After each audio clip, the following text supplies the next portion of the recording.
Well, good morning to everybody here today. Good to see you and good turnout today. God has been good this week, and I think I had a few people come over to my house this week and help me do some work, and I appreciate Rex and Steve coming over. So let's see. We would like to start by asking if there's anybody with an urgent prayer request that you would like us to pray about as we start our morning. I'd like to mention about my brother, Wesley. He has some surgery thing tomorrow. He had a stroke in his eye, and so it's kind of like a blood clot, whatever that feeds the blood to your eye, and he could go blind if they don't get it fixed. So it's kind of an emergency type thing. So they're going to tomorrow either put a stent in or clean that out so his eye can get the proper circulation. His name's Wesley, so I just thought I'd mention about that. Okay, Dr. Chuck and Beverly. Okay, well, they're traveling. All right, let's start. Lord, I ask that you'll bless us this day. Do bless Chuck, protect him as he travels, and protect him as on the mission field, and help him to reach a lot of folks. Help my brother Wesley through this time, and guide the doctors that they'll carefully and get this taken care of so that Wesley doesn't lose his sight. And we'll trust you for the results. In your name, amen. All right.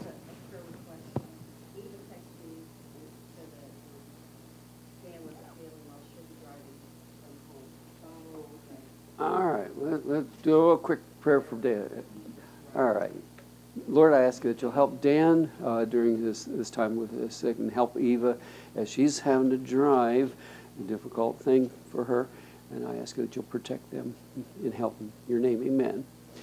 One thing that I try to remember every week is I try to remember our senior saints, and it's easy to overlook or to forget everybody, but as some of our senior saints, they're struggling more with physical difficulties or loneliness or whatnot. They're not going to speak up sometimes because they're trying to tough it out. But I think we need to remember our seniors, particularly the ones that are up in years or are alone.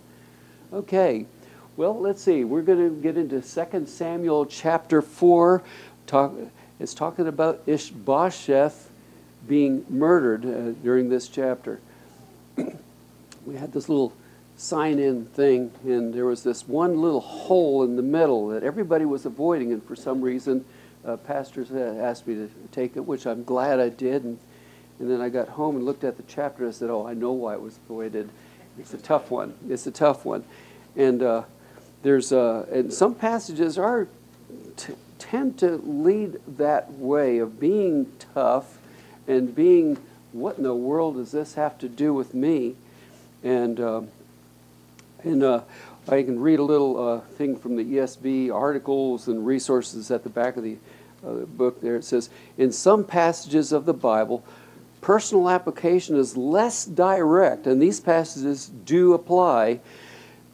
They have less sizzle but are quietly significant. In one sense, such passages apply exactly because they're not about you. And understand rightly that such passages give a changed perspective. They locate you on a bigger stage. They teach you to notice God and other people in their own right. They call you to understand yourself within a story, many stories bigger than your personal history and immediate concerns. They locate you within a community far wider than your immediate network of relationships.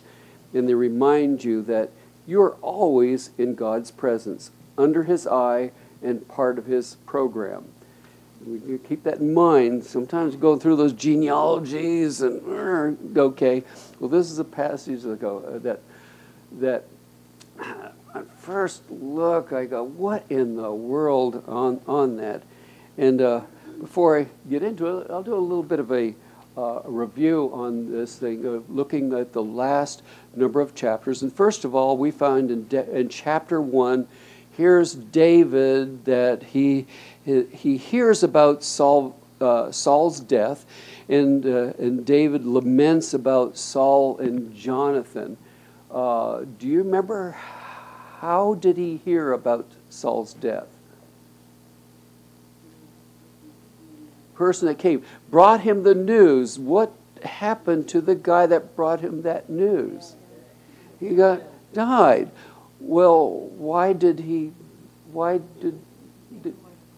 wasn't happy with him, but what did the guy say he did that prompted his death? Oh yeah, he finished off Saul, and this was Lord's anointed, and David was going to have no part of that. And now that showed to everybody around that this was not a henchman that he sent out.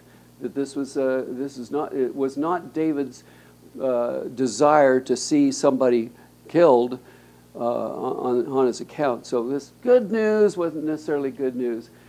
Chapter 2, David anointed king of Judah, and Ishbosheth is made king of Israel. And then there's also a battle that takes place there in chapter 1. Then as we go further, and as we see in chapter 3, Abner decides he's going to join David. Abner's had enough of Ishbosheth, a weak king that's just not going anywhere. Israel of the north, it doesn't look good. I'm done with you. I'm going to go ahead and I'm going to go to David. We're going to see this kingdom united. All right, good news, great. Finally, it's all going to come together. But Joab steps in there and murders Abner and throws that back into disarray. And David goes through the mourning of this. Now, this is a kind of really a tough situation, because here we have Joab being murdered. Now, the northern tribes could easily look at that and say, aha, see, we can't trust you. We send our guy down, he's going down there. We're going to try to make peace. We're going to try to get along with each other. And you have him killed. So, we really have some problem with it. But David takes the steps to showing his mourning for it, showing that, no, I had no part in this. So don't blame me that this took place. Does that make sense? Okay. So next we go into chapter 4, and now we look at the further situation now about Ishbosheth, Saul's son. They heard about Abner's death at Hebron. He lost all courage, and all Israel became paralyzed with fear. So in this verse 1, I'm going to go verse by verse, going on through these and explain. And I could read the whole passage. Basically, the passage, when I first looked at it, it's like, wow. I have a couple dudes that show up at Ishbosheth's house, kills him, cuts off his head, brings it to David, and then David has them killed in the end. I said, what in the world are you going to get a lesson out of that? But let's dig a little deeper. Let's go through this and see what we can find and learn out of this. So we find that when Abner died, he, talking about the king and the people, of course, to some degree, lost courage, and then Israel became paralyzed with fear. Okay, here's Ishbosheth, a weak king. Now, our weak king, his commanding officer of their military, has been killed. Now what are we going to do? Who's next? Are they going to come up here and start slaughtering us? What's going to happen? The king himself, at the same time, he is completely thrown off course. I had all my hopes in this guy here, and now he's dead, and I don't have anybody to replace him. And what you can understand why there'd be a lot of fear and concern. Does that make sense? Okay, so that's what takes place. And so that courage, it failed. And when you ask, why did it fail? Well, obviously because of what took place there. And Israel, of course, was dismayed. And you can understand why that took place as well. Then in the next verse, in verse 2, the two brothers, Baana and Rechab, I've seen it spelt both ways, who were captains of Ishbosheth's raiding parties. They were sons of Rimmon, member of the tribe of Benjamin, who lived in Beeroth. The town of Beeroth is now part of Benjamin's territory. Now, these guys Are they working for the northern tribes of Israel, or are they working for Judah? They were Saul's people. So that meant that they were with the northern tribes of Israel, that they worked with them. So they worked with Ishbosheth. So they were trusted men in what they were doing. So we see the two men, Benak and Rechab, that they were the two men that were involved with this situation. And we see that their occupation is they were captains of raiding bands. So they were basically, you know, the spies or whatever for Israel. So they worked very closely with Abner in what they were doing there. And you could see that they obviously had a relationship with Abner because of that. As far as where they're from Beeroth of Benjamin. Where was Saul from? He was from Benjamin. So, hey, these are kinfolk. These are people that work in Israel. These are people that are paramilitary that work with them. So these are trusted guys that we don't have to worry about them. They're with us. Okay, and that's what we're seeing so far in verse 2. Now, in the city that was mentioned in verse 3 says, because the original people of Beeroth fled to Gittim, they still live as foreigners. What in the world's that? Why are these people from Benjamin going over to Gittim and they live as foreigners? Well, who was the enemy at the time? Who was the foreign enemy? The Philistines. Okay, so the Philistines came to Beeroth, took over Beeroth, okay, and the people that were in there, they lost the election, I'm heading out of town, okay? So they went to Gittim, and they fled there, and that's where they basically said, I'm out of town, I'm not going to stay under the Philistines. So that's what that verse is talking about right there. The people there, and so they were all connected with these two characters that we're referring to. All right, just going verse by verse, saying this is what it tells us. Okay, verse 4. Saul's son Jonathan had a son named Mephibosheth, forget the B, who was crippled as a child. He was 5 years old when the report came from Jezreel that Saul and Jonathan had been killed in battle. And when the child's nurse heard the news, she picked him up and fled. But as she hurried away, she dropped him and he became crippled. So we look at and say, well, what happened to Jonathan's son there? Obviously, during this time, the child was being rushed out. He was dropped. Why was it so important about? Why is this so important about this Mephibosheth? Was that? He appears later. Yeah, he does appear later, but why was this so? I mean, here we have in this chapter, it seems like this orphan verse is thrown right in here, and we're trying to figure this out. Yeah, what is your? Well, I was just thinking that it was common in this time and place, and it has been all over the world for centuries, that when a royal family was wiped out, the king and prince gone, many times whoever came to power, their first thing they would do would be to wipe out the rest of the other royal family. So there would be no competition for the throne. So she might have thought this child was in danger. Okay. Anybody else have a comment? I was thinking about if these guys wanted to wipe out the royal family, this is the only grandson that is mentioned. He would have been the heir to Ishbosheth. However, the standard was that a cripple could not be king. Okay.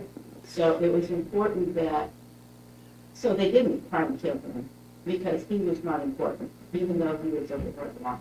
Okay. All right, putting some of the things together from what I'm gathering, okay, Saul, who was the next in line to the throne after Saul? Jonathan. Okay, now Jonathan's son is Mephibosheth. So he is the rightful heir, if you may say, to the throne. So this rightful heir to the throne, we're going to, we've got to rush him to safety. Okay? And in the process, he dropped. Now, if you remember, why did the people back in the beginning, why were they choosing a king to go out and do what for them?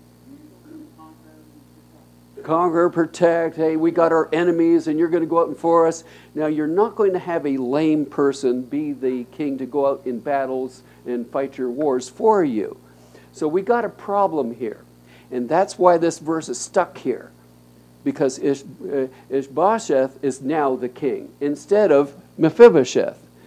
So when you try to say, well, why did they pass him up? Well, that is why they passed him up, and that's why this little orphan verse is just plopped right in here, because in the story about Ishbosheth, we sit there and say, okay, why is he king instead of that, and how did this happen? Okay, well, that's why it stuck that in there to clarify that situation of why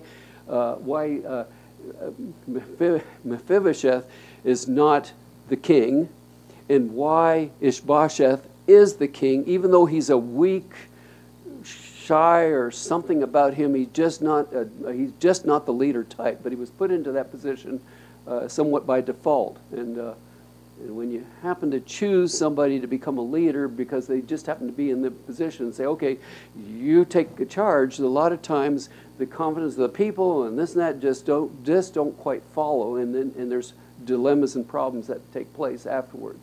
And I think we've seen some of that take place even recently.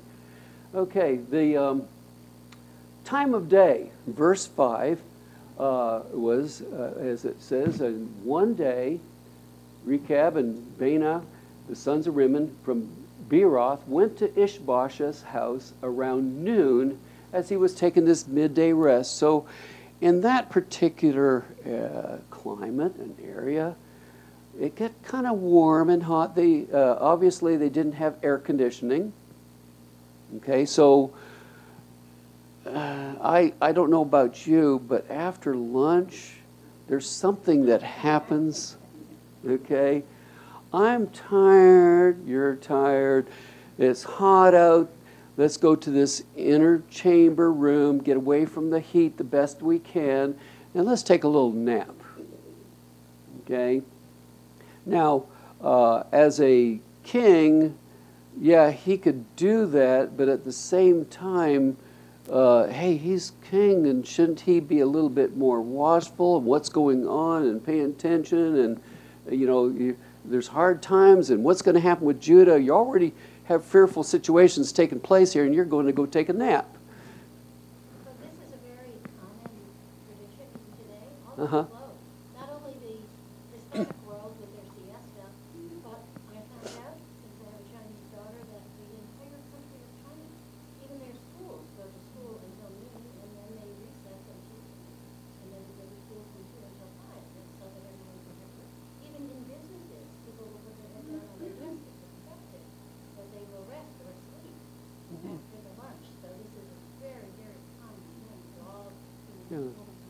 If I recall, there was some of that in Puerto Rico too. Yeah. Okay. All right. So here's he's resting and all like that. So that's what verse 5 refers to. So next is a deception that takes place in verse 6. The deception of getting wheat. The doorkeeper, who had been sifting wheat, came drowsy and fell asleep. So Rechab and Baanah slipped past her. You find that in the NLT. You don't find that in your other versions that you probably have here, because that's taken from the Septuagint, and because it's information that seemed to be pertinent. That, well, how in the world did these guys get in? Well, you find that in the Septuagint, and the NLT has that. Your other translations don't have that particular phrase. What you'll find in yours is directly more from the Hebrew text that says, so they went into the house pretending to fetch wheat, but they stabbed him in the stomach. Then Rechab and Baanah escaped. That's what you find in the Hebrew. Now, in the NLT, as you'll see in the next verse, it goes on to talking about the actual murder taking place. So there was some look at, let's see, in the Hebrew text or the one that most translations you have say, hey, it tells a story about they went in to pretend to fetch wheat, stabbed him in the stomach, and then verse 7 kind of repeats the story a second time, and that's the way it is in the Hebrew. And some people say, why are they doing it twice? If you remember, the Bible does stuff like that. Remember in the creation event, it went through the creation, and then it kind of stepped back. Okay, now let's tell it step by step what took place. It wasn't that God created the world 2 different times. It's just like, let's elaborate a little bit more on this. So in the NLT and whatnot, they kind of combine those things together a little bit with that additional information, and that's why there's a little bit of a different slant, but it does give you a little insight. Hey, what took place here? Obviously, again, the doorkeeper, they had to get past that doorkeeper some way. You know, the Hebrew text doesn't tell you how did they get past, but the Greek text, I guess that over the years, that I don't know why or how. I'm not a Bible scholar. How in the world they got that? But that's where it went. But the next verse, in verse 7.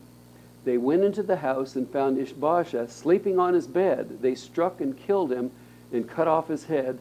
And taking his head with them, they fled across the Jordan Valley through the night. So this, what a gory verse and whatnot there. But this is it basically explained, this is what took place, that they did. And how they were able to do this undercover is because everybody else was basically taking a nap too. And nobody was watching over the king and whatnot. And when you talk about this wheat and food and stuff like that, what's going on then? Well, if you worked for the king, how did he pay you? With food, okay? So they're on the pretense of, hey, I'm going to get my pay, you know, I'm going to get food, and when I trust you guys, you're part of us, and you're, after all, you know, this situation here. So great, come on. And they're not being watched. There's no care or no concern. And here they enter in subtly, and they kill Ishbosheth there, and then they fled across the Jordan Valley. Now, obviously, they had a sack to put the food in. Well, what they put in the sack was something else, okay? And so they carried this head of the Ishbosheth out subtly to get away. And when they fled, I understand it was like a 2 days journey. It was like, 80, 90 miles or so that they traveled with this head in the sack, if you might say. And they traveled through the night because it was like, let's get out of town. And that's what took place. Any questions or comments so far? All right. Enough grossness. All right. I'm going to get through this chapter a lot faster than I expected. Okay, verse 8, the Lord avenged. Let's see. When they arrived at Hebron, they presented Ishbosheth's head to David. Look, they exclaimed to the king, here's the head of Ishbosheth, the son of your enemy Saul, who tried to kill you. Today the Lord has given my lord, the king, revenge on Saul and his entire family. Did we hear a story like that someplace before? Okay. Okay. You come to David and tell him that that you just killed somebody. You're next in line. So here he came and brought David this good news, supposedly. But notice what he says here. It says, it's kind of hard to say. Okay, today the Lord has given my Lord the king. They're using God's name there. These guys were like big old bullies. I mean, these two guys, part of the military, that they had to have some strength and stamina too. So what are they going to do? They're going to pick on this weak old king that's defenseless, sleeping in his bed to try to prove something. You ever seen schoolyard bullies? they don't go pick on somebody nice, big and tall and strong. Hey, I'm gonna get, no, they pick on a little weak kid, like that, to try to prove how strong they are. These guys were cowards. They were losers. They obviously had misplaced priorities in life. They didn't understand, hey, you're going to kill an innocent man who's done you no harm, and you're trying to do it for gain. You're going to do wrong, hoping that something right's going to come out of it, and you're going to profit from it. And let's tack the Lord's name on it, too, at the same process. Oh, yeah, the Lord spoke to me, and I'm, told me to do this, and it's wrong. And that's what they tried to do. Yes? I think that this could be an example of giving the Lord's name. Mm-hmm. It's not just swearing. Right. The Lord said, the Lord never. Mm-hmm. Yep. You try to make God your accomplice for your wickedness and all like that. Yes, that's taking God's name in vain. All right? So we see, I ask the question, why would they do this? It's for personal gain. And nothing, they didn't care about David. They didn't care about what was right and wrong. They didn't care about Ishbosheth and their family and all like that. They just did it for their own selfish motive and their own selfish direction, which was the wrong thing to do. And you say, was it really the Lord? No, it was something else. It was their own selfish, sinful desires in heart of why they did that, the whole thing there. It had nothing to do with the Lord. And, So, verse 9 through 11, but David said to Rechab and Baanah, the Lord who saves me from all my enemies is my witness. Someone once told me, Saul is dead, thinking he was bringing me good news, but I seized him and killed him at Ziklag. That's the reward I gave for his news. How much more should I reward evil men who have killed an innocent man in his own house and on his own bed? Shouldn't I hold you responsible for the blood and rid the earth of you? Get off this planet. We don't even need to see you around here. And that was David's response. A proper response to these men who killed an innocent man. Notice that David did not say the Lord's anointed. Okay? He was an innocent man. And had the direction been left alone, he was already a weak man, and people were already beginning to question his leadership, and it was just a matter of time before, hey, we need to unite together here. So this was a totally an unnecessary death that took place on that man there. And so in verse 12 it says, David ordered his young men to kill them, and they did. They cut off their hands and feet and hung their bodies beside the pool in Hebron. Then they took Ishbosheth's head and buried it in Abner's tomb in Hebron.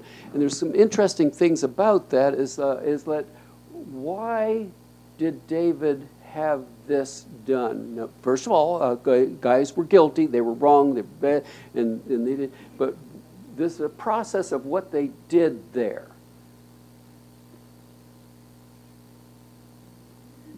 Okay? Well, I am thinking of the verses in Proverbs about feet running to shed innocent blood, hands to shed innocent blood, and perhaps that kind of thing. Yes, that was one of the things I read. Feet to run to mischief and hands that shed innocent blood. Now, some translations would read they cut off the hands and feet and hung them by the pool, and it's like, which them, the hands or the bodies? I think the NLT picks the bodies. Some other might say, well, was it the hands? If the bodies were hung there according to the, that you would have to, no more than a day, and they would have to bury the body. So some say, no, it was probably not the body, it was probably the hands and the feet. And where did they hang them?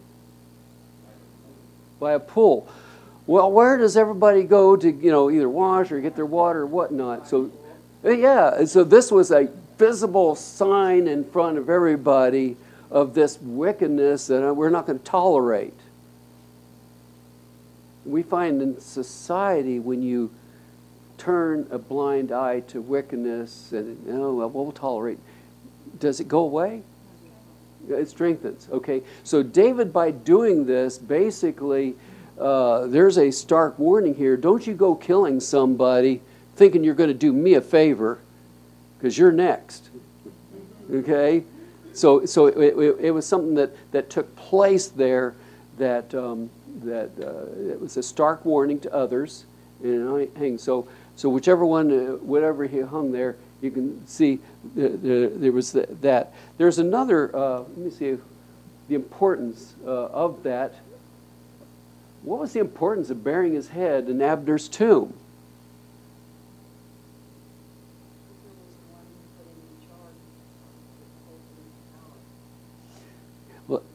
Well, Abner was trying to, and Abner was, and what was his position? He was the commander of the military of Israel, of Saul's side, Saul's cousin, and he was with Ishbosheth in leadership and all like that. So when they took and buried the head in the tomb of it, was he showing respect? Yes. Abner had tried to make peace, and then Joab had killed him without authorization. It was an honorable bill, as opposed to the evil guys whose hands are hung up. I think maybe David was also trying to distance himself from Ishbosheth's murder, just as he had tried to distance himself from Abner's death, because it not ordered either. And it could have been easy for people to say, David had this guy taken out, Ishbosheth Yes. assassinated. And he's saying, no, these are the hands of the guys who did it. Yes. And that's one of the thing I've been reading on some of the things like that. Here's these people in the Israel, and they say, aha, David, you sent some henchmen to go take out our king. Well, how convenient, and just to stir up anger about that. And so, do you think we're going to join with you when you're doing that kind of nasty stuff? No, I'm not good. So what David did there in doing this, and why he had it done, and in the importance of this, is that he did these actions in order to preserve his own integrity and to show others, like, look, I have no part of this. Okay? And he showed compassion on those, instead of calling them names and this and that, and some of the stuff that some people call the people that are not long in their camp. They want to start calling them names. Hey, you start doing that, you're going to alienate the people that you want to join you and be a part of your group. And so here David was real careful about saying, I want reconciliation. I want us to get along. I want us to come together, as Joab was ready to say, come on, put it together. So he's wanting that. He's wanting to prove that. And he's wanting to show respect and honor to those that he should. And Ishbosheth, he was the king, unrightly so, but he still showed him honor in, we have somebody who's in authority or over us or whatnot. We show them respect and honor for their position, even if we can't stand them. Okay? That's just the right Christian or biblical way of doing things. And it boils all the way down to even in the home, the children honor the parents. I don't care how bad the parents are, the children are supposed to honor the parents. Particularly we as adults, we try to honor our parents. As little children, obey. But once you're buying your own food and you're on your own, you need to honor. And you say, well, you don't know all the terrible things that they did to me as a child. They're still your parents that brought you into this world. Father's Day, Mother's Day, we honor them for the good things they did. Forget the bad things. The good things they did. And that's the right thing to do. So let's see. We have some lessons that we can learn from this. Joab's revenge that took place the last chapter. He took revenge on somebody who killed was it a relative, a brother, or what? Okay? Now, how many more people have been killed because of what he did? You can add 3 more people to that list. Ramifications of you taking things into your hands and say, I'm going to do it, I'm going to fix this, I'm going to hurt. We have to trust the Lord about things. And those of you that knew Florence, and we were at her funeral yesterday, or the memorial service, she had a rough life in some ways, with her child dying and her first husband dying, and there was difficult times, but she showed that she trusted the Lord. Didn't take matters in her hand and get angry and bitter over it. Just run with that and trust the Lord about what's happened. And sometimes we don't know why a friend, a spouse, a child dies or goes through difficulties. We don't know that. But when we try to take it into our hands and we're going to do it, our way or the highway, we're going to find that there's some problems with that. And it's never right to do wrong in order to get a chance to do right. I think Jones mentioned that. And it's a principle. We just don't try to, do wrong things and think that good things are not going to come out of bad things. There's a payday comes out of this. And yes, we have to go ahead and deal with the unpleasant situations in our life, but just do it the most godly way you can. And sometimes you're faced with the choice, do I do this or do I do that? What's the most godly choice? Well, they look both the same. Well, which one's the hardest one to do? That's the one to do. Almost never, because your flesh wants to do the easiest one, okay? So that's how it's a decision-making process you go through. What's the hardest, godliest choice that you can find and do that? So there's that. The other thing is, don't use the Lord as an accomplice or excuse to do wrong things. You don't use theology as a cloak for your evil deeds and, the Lord made me do it or the devil made me do it or whatever, You do what is right and you stick with that type of a principle. The other thing is trusting God's promise to put David on the throne rather than revert to evil schemes. Did God promise him that he was going to be king over all of that? Okay? He is not going to trust in evil schemes and how am I going to work this out? Do we know anybody else in the Bible that faced situations where they decided they would not trust God and go ahead and do a scheme to try to work things out? Any? Jacob, and what happened with him? Well, it's kind of sad because it was sort of his mom's idea, but in the end, she ended up. Trying to get that inheritance, yes? Abraham, Sarah, let's say, we got to have a child here. Let's try to work it out. Okay, so a whole bunch of bad, okay. There's a couple that come to my mind. Okay, is there anybody else have another? Okay. What was that? Balaam. And how did he try to take things into his own hands?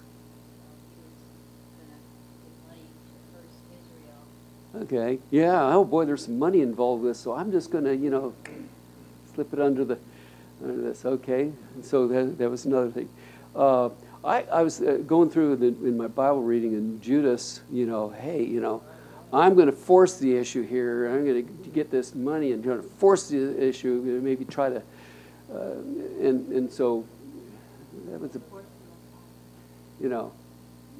was there another comment? Jonah, okay, I'm out of here. Yeah, no, he was in there. And how's that with Ruth? Because she listened to her mother-in-law, they turned out The scheming. a little bit of a scheming thing. Okay. Actually, her husband was the one who didn't trust the Lord to provide for them, and her husband was the Moab. Okay. Okay. So you find if you look for it, you'll find it just like mankind from the beginning of time was always trying to scheme to try to get his own way. I Yes, was just thinking if you go back to the very beginning, of course, you have Mother Eve. Oh yeah. Oh, you're not going to die. Who could be so wise and who could have independence and who could love God? Oh yeah. So We get it from her. okay. So you find scheming all through the Bible where people tried to scheme to seemingly do good, but they're doing wrong. Yes. What about Adam blaming Eve? Yeah, I don't blame Eve. You're right. It's all her fault. Oh boy. Feet, feet. Yes, Rick. Hi, Rick. I got a couple seats. I got a couple seats up here for you. Oh boy, Oh, yeah. that's a good one. Ananias and Sapphira. All right, so we find different schemes there. I had a kind of a discussion, a little thing is which we've already kind of got into that. Banak and Rechab decided to seize the hour. And can you distinguish between ungodly and godly opportunism? You know, I've seen, we've just discussed some of that. Boy, this opportunity comes. Boy, I got to seize the moment. And sometimes it's just not the best of choices. Yes, ma'am. Well, I think David's selfless is a good example. There were several times when he had a choice before him. He said, should I do this? And the Lord told him what he should do. Now, from the outside, we're not going to be able to look at David and say, it was godly or ungodly. But the Bible makes it very clear that he sought the Lord. And Mm-hmm. that's a good example.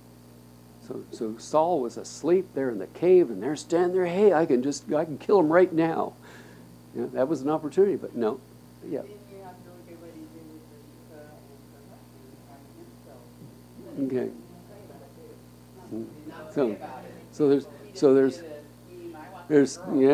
There's schemes bad, but then there's examples of good things in the Bible too. Yes. Well, a real clear example is Joshua and his other leaders Mm-hmm. coming into the promised land. Often it says they would inquire before a battle, they would inquire before blah, blah, blah, blah. But when the Gibeonites came with their worn-out clothes and broken food, Oh they yeah. did not inquire of the Lord. Falling for the trickery of the Gibeonites, not inquiring of the Lord. Seizing the hour. Hey, here's a chance. Okay, all right. Well, we're wrapping up here on the hour, and That's a lesson right there, because even though they went into a covenant with the Gibeonites under treachery or scheming, God still made them honor that covenant. Still made them honor, and they had to pay restitution mm-hmm. in order because God did punish Israel for violating that covenant. Mm-hmm. And then they had to pay restitution by giving up the second son. Okay. So that's another lesson right there. Like you can scheme to try to get something, and then also if you scheme and you say you're going to do something and be held accountable for it still. Mm-hmm. So wrapping up, we saw this. What in the world is this chapter here? Two dudes that show up at Ishbosheth's place, kills him, cut off his head, and takes it to David. And what in the world can we possibly get out of that? I think we got a few things out of it. All right, well, let's close in prayer. Lord, I ask you that you'll direct us in service this morning, and I ask you that you'll help us to consider your ways and your word and doing the right things with the right motives, and we trust you for the results. In your name, amen.